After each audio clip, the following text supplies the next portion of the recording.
Hello. ఈరోజు సింపుల్గా కొత్తిమీర పచ్చడి ఎలా చేయాలో చూద్దాం రండి. ఏం లేదండి, కడాయి పెట్టుకొని ఆయిల్ వేసుకొని, ఆయిల్ ఒక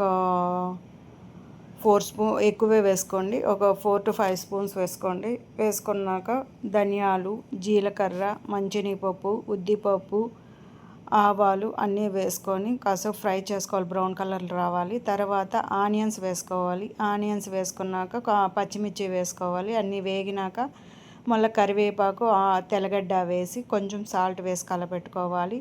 తర్వాత టమోటా వేసుకోవాలండి. నేను కొంచెం పెద్ద ముక్కలుగానే కట్ చేశాను. టమోటా కూడా కట్ వేసుకున్నాక బాగా కలపెట్టుకొని కాసేపు ప్లేట్ మూసి పెట్టి వాడనివ్వాలి. వాడాక కొత్తిమీర వేసుకోవాలి. కొత్తిమీర వేసుకొని బాగా కలుపుకోవాలండి. ఎక్కువ టైం అయితే వాడనీకండి.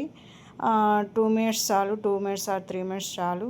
బాగా మగ్గనిచ్చినాక పక్కన దించుకునేసి మిక్సీకి వేసుకుంటే కొత్తిమీర పచ్చడి రెడీ అయిపోతుంది. ఈ కొత్తిమీర పచ్చడి మన బాడీకి చాలా మేలు చేస్తుందండి.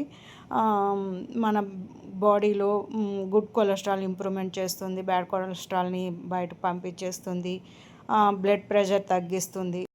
Please subscribe my channel, like చేయండి. Thank you.